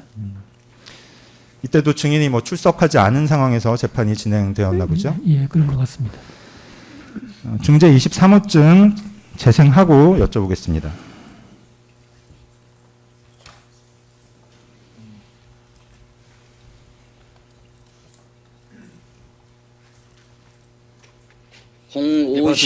네, 4일날 새벽 05시 50분경에 50에서 55분 사이에 어간에 국회 지하 통로를 통해서 본청으로 들어오는데 우리 특임단장과 약 10여 명의 개헌군들이 무장을 하고 계셨어요.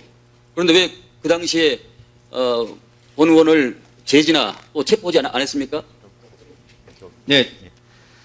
예, 보셨죠? 그 안규백 의원, 현재 국방부 장관은 2024년 12월 10일 국회 국방위원회에서 김현태 707 특임단장에게 본 의원이 4일날 새벽 00시 50분에서 55분 어간에 국회 지하 통로를 통해서 본청으로 들어오는데 특임단장과 약 10여 명의 계엄군들이 무장을 하고 계셨어요. 그런데 왜 그 당시에 본 의원을 제지나 체포하지 않았습니까? 라는 질문을 해서 스스로도 국회 출입 통제가 되었다는 시간대에 국회로 들어왔다는 사실을 전제로 질문을 했는데 알고 계십니까? 좀 처음 봤습니다. 그 월담을 했다고 주장하는 국회의원들의 대부분은 언제 어디서 월담을 했는지도 밝히지 않았는데 혹시 알고 계십니까? 거기에 대해서는 잘 모릅니다. 증인에 대한 재판에서 다 나온 이야기인데 증인도 23시 37분경 국회 출입 통제를 하는 과정에서 서울경찰청 생활안전차장의 발언이 계기가 되었다는 것은 알고 있죠. 그 뒤에 들었습니다. 김봉식 서울경찰청장은 비상계엄 당시 경비 법무계 직원으로부터 대법원 8.2도 304 판결문을 전달받은 것으로 기억하는 모양인데 증인은 혹시 그 대법원 판결의 내용이 무엇인지 알고 있나요? 모릅니다. 괄호 부분은 생략하겠습니다. 어쨌든 출입 통제와 출입 허용이 반복되는 과정은 경찰 스스로 국회와 국회 인근의 상황을 고려한 안전조치 차원에서 결정한 것이었고 국회 기능에 간섭하거나 계엄 해제 요구한 의결을 막으려는 의도는 아니었죠. 그거는 아닙니다. 그러니까 그런 의도가 아니었다는 말씀이시죠. 29항입니다. 참고자료 13 제시하고 여쭤보겠습니다. 정부 비화폰 통화 내역에 의하면 증인은 23시 15분경 대통령으로부터 전화를 착신해서 55초간 통화를 한 것으로 확인되는데 증인은 이미 2025년 8월 6일 특검에서 참고인 조사를 받을 당시 고지를 받아서 대통령과의 통화 내역을 알고 있죠. 예. 29-1항입니다.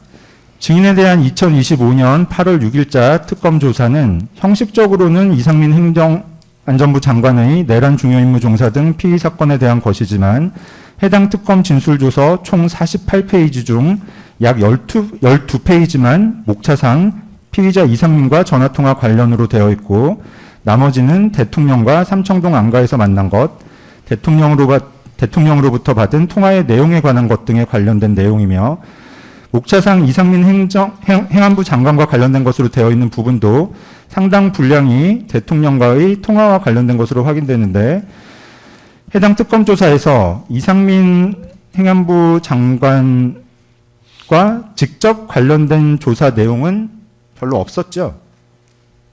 예. 뭐 그때 단전 단수와 관련된 이야기를 들은 게 있느냐 하면 그 정도 이야기였던 것 같습니다.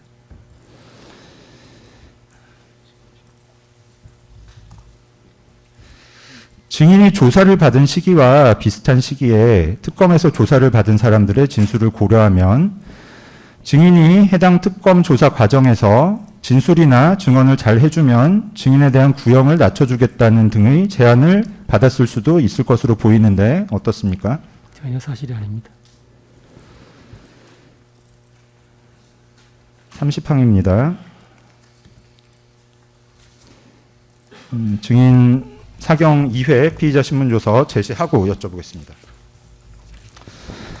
증인은 비상계엄 당시 대통령과의 통화 내용과 관련해 경찰 제2회 조사에서 처음으로 계엄사령관이 포고령을 발표한 후 포고령에 따라 국회가 전면 통제된 이후 국회 계엄 해제 요구안 가결이 될 때까지 대통령으로부터 모두 6차례 전화가 걸려왔다.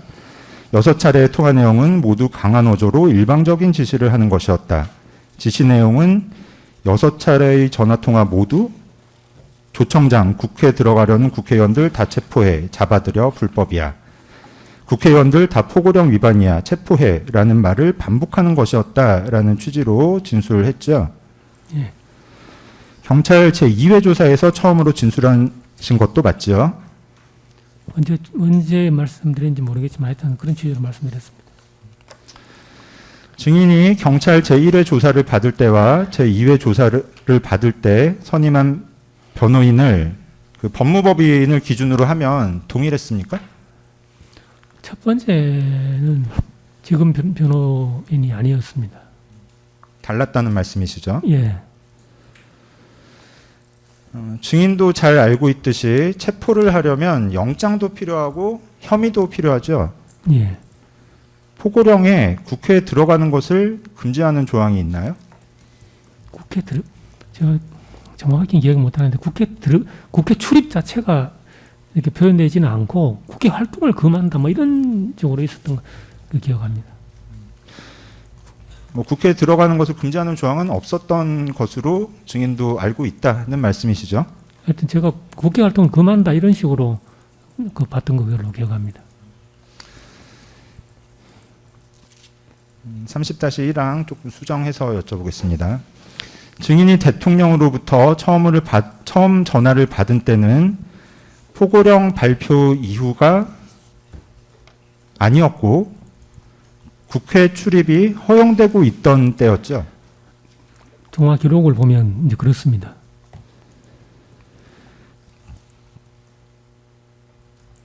증인이 최근 첫 통화는 국회 통제와 관련된 것이었고 그 후의 통화는 월담하는 국회의원을 잡으라는 것이었다라는 취지로 증언한 것과 달리 관련 내용을 처음 진술한 경찰 제2회 조사에서는 6번의 통화 모두 국회의원들을 체포하라는 것이었다라는 취지로 진술하셨던 것이죠.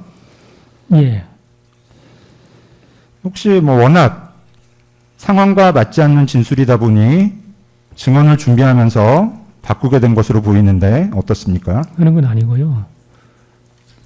보통 이제 임팩트 있는 거를 이제 기억을 하는데, 근데 저는 그 체포와 관련된 이야기가 너무 임팩트가 남아서 그것밖에 기억이 없었는데, 이제 저도 이제 좀 컨디션이 괜찮을 때는 이렇게 기억을 더듬어 보고 하는데 그 말씀을 하셨던 것 같기도 하고, 그래서 제가 말씀을 드렸던 겁니다.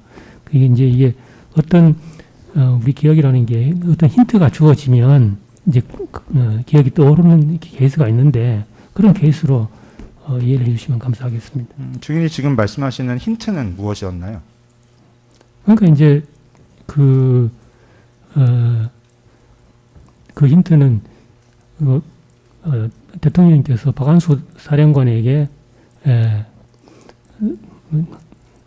지시해서 저에게 관련 내용을 알려주라는 그런 보도 내용을 제가 봤는데, 아, 맞다. 그때 그런 말씀이 있었지. 이렇게 이제 기억이 됐던 겁니다. 그러면 결국 뭐 그 수사 결과에 따라서 뭐 검찰발 언론 보도가 나오는 그 보도 내용을 보고 증인이 그 상황에 맞춰서 뭐 기억을 떠올려서 나온 결과라는 말씀이신가요? 저는 이의가 있습니다. 이 부분은 검찰발 언론 보도라고 하셨는데 근거 없는 말씀인 것 같아서 이의제기. 어디서 나오죠? 예, 그럼 녹취서에 뭐 그렇게 말씀하신 근거 거 없는 기재해 말씀하시길래 놓겠습니다. 말씀. 알겠습니다. 예. 계속하실까요? 예. 30-3항 여쭤보겠습니다. 증인 검찰 3회 피의자 신문조서 제시하고 여쭤보겠습니다. 증인은 검찰에서 2024년 12월 26일에 진술한 내용인데요. 대통령이 포고령 위반이야 라는 말도 하였는가요? 라는 질문을 받고 그 부분은 잘 기억이 나지 않습니다 라고 진술했죠. 예. 불과 2주 정도 전인 2024년 12월 11일 경찰 제2회 조사에서 진술했던 내용을 2주 만에 잘 기억이 나지 않는다고 진술하신 것이네요. 그거는 그 정확한 워딩이 뭔지 기억하기는 쉽지 않다. 그런 취지입니다. 그럼 결국에는 그 대통령, 뭐 피고인이 포고령을 언급했는지 안 했는지는 증인도 지금 말씀하시듯이 정확한 워딩은 기억할 수 없다고 하시니까 증인에게 지금 정확한 기억이 없는 것이 맞네요. 예. 31항입니다. 상식적으로 보더라도 23시 15분경의 통화는 비상계엄 선포 이후 대통령이 증인에게 처음으로 전화한 것이므로 상황이 어떻냐, 증인은 어디서 무엇을 하고 있냐라는 등의 질문을 하는 것이 당연할 텐데 증인은 최근 증언에서 완전히 새로운 내용으로 증언을 하기 전까지는 대통령이 증인과 경찰들이 어디서 무엇을 하고 있는지도 모르면서 다짜고짜 국회의원들을 잡아들이라고 한 것으로 기억하고 있었던 것인가요? 뭐 어디서 무엇을 하고 있는지도 모르면서 이런 취지는 제가 말씀드리진 않았고요. 제가 그렇게 말씀드렸던 거는 제가 전화를 받은 그 임팩트 있는 내용이 다소 좀 놀라워서 그게 좀 기억이 선명해서 제가 말씀드렸던 겁니다. 근데 증인 6번 통화 모두 그랬다고 처음에는 그러니까 경찰 제2회 조사 때는 그렇게 말씀을 하신 게 맞잖아요. 그러니까 그거는 그때 그걸 하나하나 곱씹어서 따져서 진술하고 그러지는 않은 상황이지 않습니까? 그 진술 조서 작성 자체가. 근데 증인 사실 증인이 그냥 보통 사람이다라고 하면 또 모르겠지만 증인 경찰로서 수십 년 동안 근무하셨던 경험이 있으시고 법에 대해서 모르시는 것도 아니고 수사 경력도 있으시다고 하고 하면은 증인의 진술이 기재되는 조서가 앞으로 어떤 영향을 미치거나 파장을 미칠지도 당연하게 생각을 하셨을 것이고 그게 또 법적으로도 어떤 영향을 미칠지 생각을 충분히 하셨을 수 있을 것 같은데 이렇게 그냥 6번의 통화 모두에서 대통령이 그런 지시를 했다라고 진술을 하시는 상황은 제가 볼 땐 좀 이해가 되지 않아서 그러는데 추가적으로 설명하실 수 있습니까? 그게 제가 공직 경력이 오래됐지만 제가 감찰 조사도 한번 받아보지 않는 상태이기 때문에 이게 직접 경험한 그 하고는 좀 많이 다릅니다.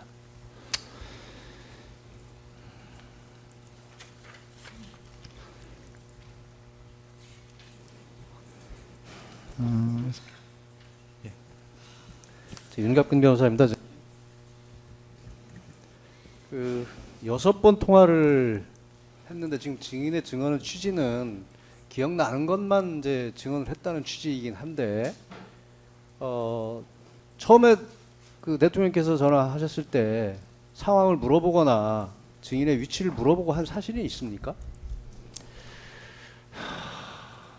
글쎄 잘 기억이 없습니다. 기억이 없습니까? 말씀하셨는데 제가 기억을 못하는 건지 네. 그건 잘 모르겠습니다.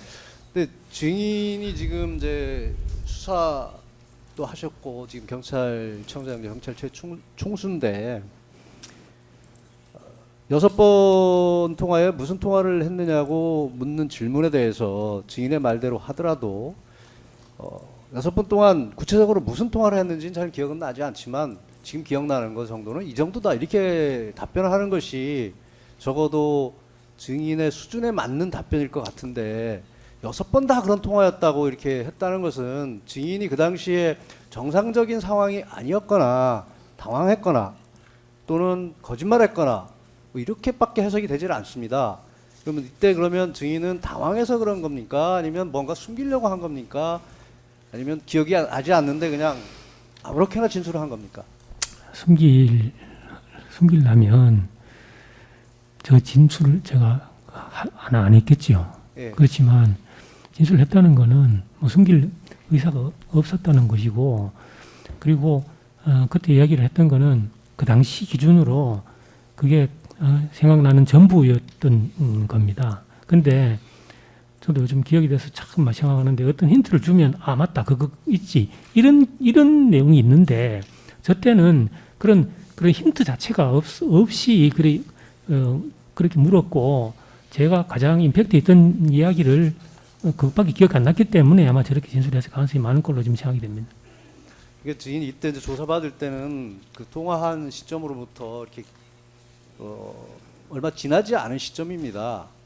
그렇다면 적어도 좀 구분을 해서 6번 다 그런 통화였다 이렇게 얘기하는 것은 증인의 수준에 맞지 않는 상식에 부합하지 않는 증언이고 오히려 전반적으로 그 당시 정신이 없어서 구체적으로 무슨 통화였는지는 기억이 나지 않지만 그중에 이런 내용이 있었다 이렇게 하는 것이 합당한 답변일 것 같아서 물어봅니다. 네. 그렇다면 그런 답변이 아니고 이렇게 답변했다는 의미는 증인이 뭔가 정상적인 상황이 아니었다 답변을 하기에 당황을 했거나 건강 상태가 안 좋았거나 아니면 수사기관의 어떤 압박에 의해서 또 다른 왜곡된 진술을 할 수밖에 없는 상황이었거나 이런 여러 가지를 추론해 볼 수밖에 없습니다. 이거 상식적으로 그렇지 않습니까? 제가 뭐 많이 부족했다면 참 부끄럽습니다만 어쨌거나 제가 아까 조금 말씀드린 정도로 이해해 주시면 감사하겠습니다. 지금 증언하시기 괜찮으십니까? 증언. 예, 괜찮습니다. 예. 재판장님, 예, 송준호 변호사입니다. 혹시 증인 그 상태를 고려하셔서 네. 휴식을 중간에 좀 적절히 분리해 주시면 그럴까요? 10분 정도 쉬었다 갈까요? 아니면은 질문 두 가지만 하고. 예, 증인 괜찮으시겠어요? 예. 두 가지만. 그리고 재판장님, 예. 지금 피고인 측에서는 뭐 정말 반복된 질문이 계속 나오고 있습니다. 이게 증인의 상태나 이런 것을 보셔서 좀 그런 부분들에 대해서 좀 증언이 질문이 자꾸 반복되거나 이런 일은 없도록 그렇게 소송 지휘가 되었으면 예. 하는 바람입니다. 그렇게 네. 하겠습니다. 그 변호인들께서도 그런 점을 조금 염두에 두시고 예, 중복되지 않는 선에서 물어봐 주십시오. 예. 재판장님 지금 중복된 일단 계속할까요? 예. 아니 지금 중복된 질문이 아니고 상식에 부합해서 맞지 않는 부분에 대해서 좀 맞춰가는 조각을 맞춰가는 부분입니다. 이 부분에 대해서는 오히려 이 주신문 상황에서 반복된 것들이 많았지 변호인들 측에서는 지금 많은 부분을 생략하면서 핵심에 맞지 않는 부분, 상식에 부합하지 않는 부분들에 대해서 증인에게 좀 더 확인을 하고 있는 과정입니다. 예, 그래서 변호사님들 지금 하시지 말라고 한 적 없습니다. 지금 그런 점을 조금 염두에 두시고 하시라고. 예, 계속해서 할까요? 예, 특검측의 얘기에 대해서 저희도 의견을 말씀. 예, 알겠습니다. 예, 송 변호사님이 아까 하신다고 그러시지 않았나요? 예, 두 가지만 질문하겠습니다. 예, 그 증인이 기억하는 당시 대통령의 워딩은 월담을 하는 의원들을 체포해라. 이거 기억난다는 거죠? 정확하게 제가 지금 기억나는 거는 체포해라, 예. 불법이다. 두 가지 정도는 확실하게 기억합니다. 네, 월담이 앞에 전제가 되어 있는 건가요? 그거는 저도 확실히 없어서 예. 예. 예, 알겠습니다. 그러면은 조조 김몽식 사건 증거순번 689번 조조 피고인 제3회 신문조서 24면 제시하고 질문 좀 하겠습니다. 여기 보면 23시 37분에 국회를 전면 통제했을 때 수사기관이 대통령이 이와 같은 지시가 있었기 때문에 국회 출입을 전면 통제한 것인가요? 이렇게 또 물어봅니다. 근데 밑에 답변을 증인께서 어떻게 하셨냐면은 만약에 대통령이 그런 지시를 했다면 국회를 출입을 통제하고 국회의원들 체포하라는 지시를 나도 내렸을 겁니다. 이렇게 얘기를 하시면서 대통령으로부터는 전면 통제 23시 37분경에 통제를 하실 때는 그런 지시를 받지 않은 취지로 이렇게 수사기관에서 답변을 하셨거든요. 예. 그렇다면 대통령의 월담을 하는 의원들을 뭐 예를 들어서 뭐 불법이다 이런 취지의 말들이 전면 통제 이전에 자유롭게 출입을 할 때 하셨던 말씀이라는 겁니까? 그러니까 그게 시간적으로 언제 통화해서 말씀을 하셨는지는 제가 정확하게 모릅니다. 예. 그 지난주에 말씀드렸던 바와 같고요. 그런데 그 내용이 제가 이제 불법이다 체포해라는 그 취지로 그 내용은 내가 분명히 어느 통화에서 제가 들었는지는 모르지만 이제 들은 적이 있다 이런 취지로 말씀드렸던 겁니다. 예, 그렇다면 3회 진술, 그러니까 피고인 신문조서 3회 진술의 취지에 비춰보면 전면 통제를 했다고 검찰이 주장하는, 특검이 주장하는 23시 37분 경부터는 대통령의 위와 같은 지시는 없었는데 그 이전에 그런 지시가 있었다면 있었다라고 이렇게 생각을 하시고 판단하고 기억하고 계시는 것이죠. 그러니까 제가 국회를 23시 37분에 통제한 거는 대통령님으로부터 지시를 받아서 통제를 한 것이 아니고요. 이제 박안수 사령관으로부터 전화를 받고 제가 포고령을 보고 제가 판단해서 했던 겁니다. 예, 여기 그 답변이 그런 내용이 있어서 국회의원을 체포하라고 지시를 내가 만약에 했을 것이다 라는 말씀을 하셨을 것이다 라는 그 답변이 있었기 때문에 제가 질문을 드리는 겁니다. 예, 알겠습니다. 계속 진행할까요? 예. 예, 혹시 중간에 또 힘드시면 언제든 말씀하십시오. 예. 예. 예, 31-2항 여쭤보겠습니다. 증인은 23시 15분경은 국회의원의 국회 출입이 허용되고 있던 때라는 것을 알고 있죠. 예. 지금도 알고 있고 수사 당시에도 고지를 받아서 알고 있었죠. 예.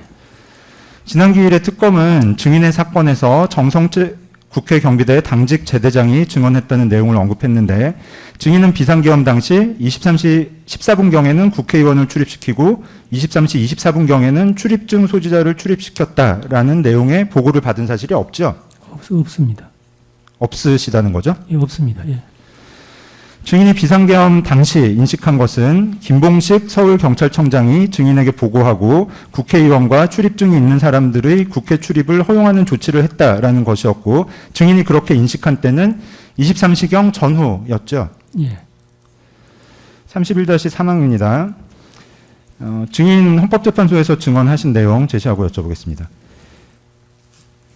피고인은 대통령은 증인과의 통화에서 증인에게 상황이 어떤지를 물어봤고 증인으로부터 김봉식 서울청장과 협의해서 국회의원의 국회 출입을 허용하고 있다는 이야기를 듣고 잘했다.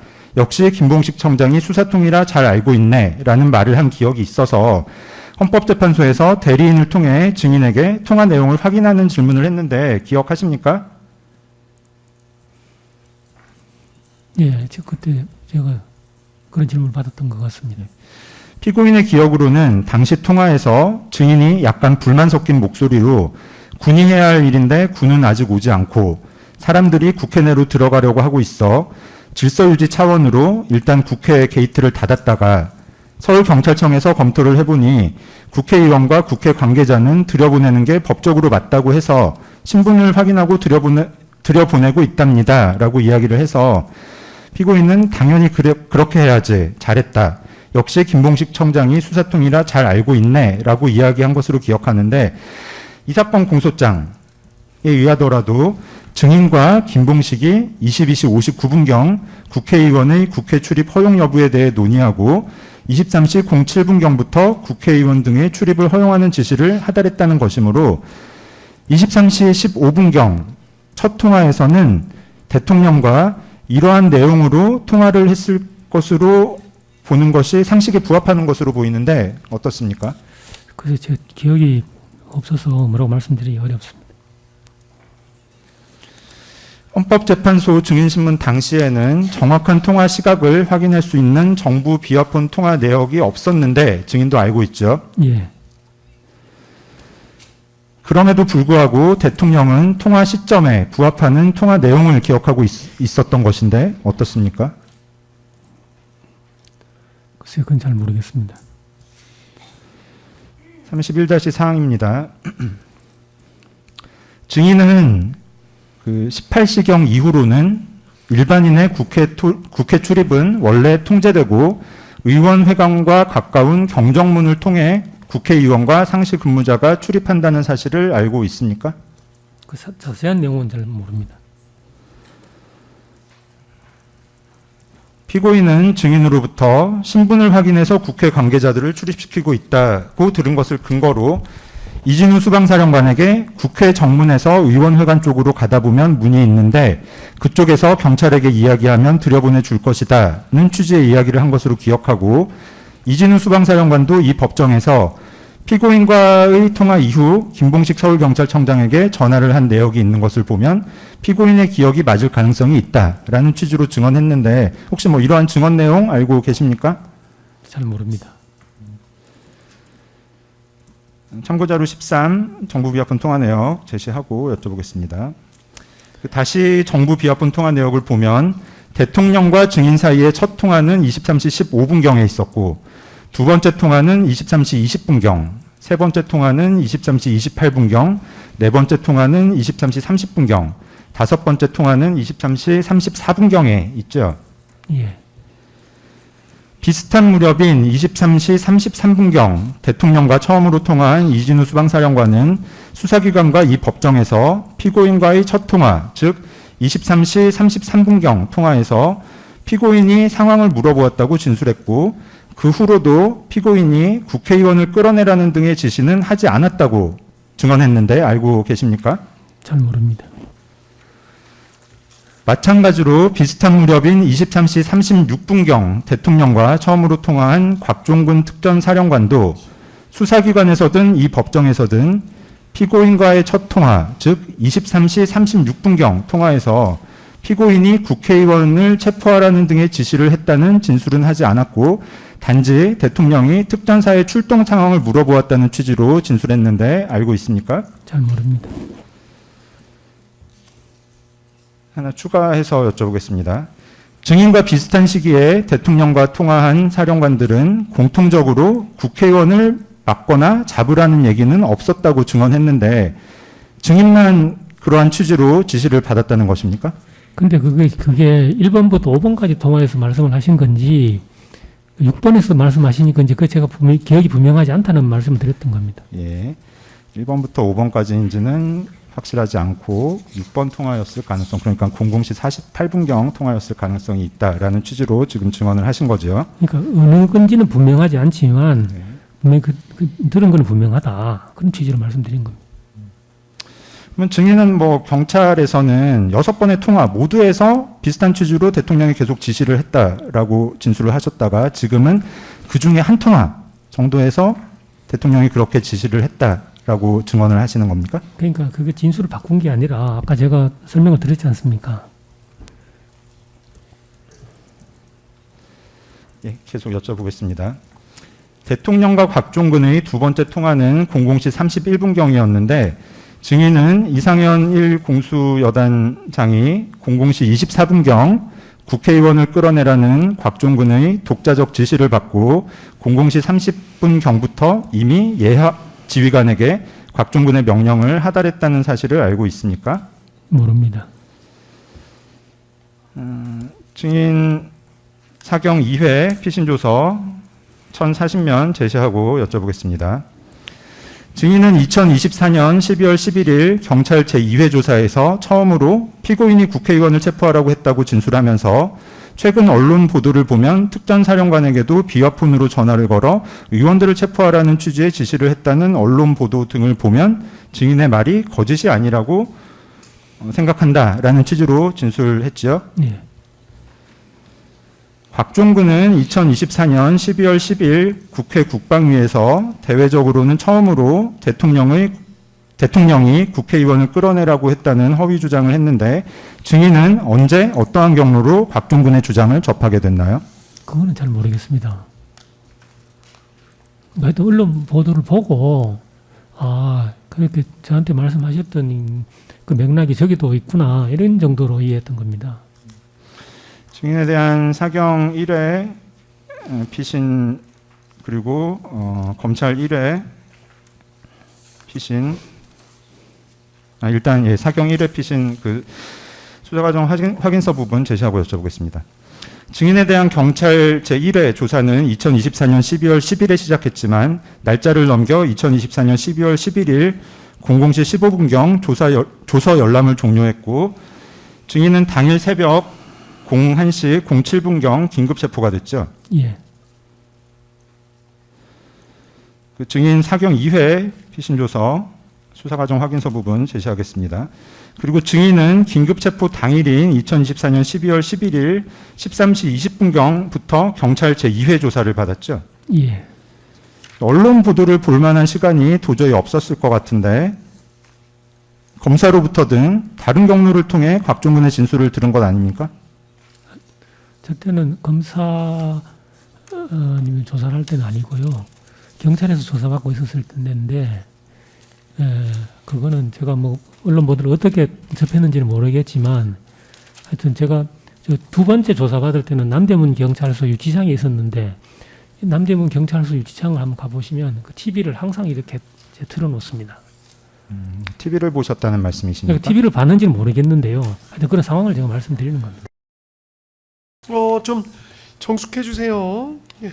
여기까지 하고 조금만 쉬었다 갈까요? 두 번째 통화 내역서부터는 조금만 좀 쉬었다 갈까요? 증인 저 상태도 조금 쉬셔야 될 것 같아서 그 증인 차분하게 말씀 잘해 주셨고 조금 쉬었다 하죠. 시간은 한 20분 정도 쉬겠습니다. 지금이 3시 40분인데 4시에 다시 시작할 테니까요. 증인이랑 신뢰관계 동석에 먼저 퇴정해 주시면 저희가 조금 이따 휴정할게요. 예.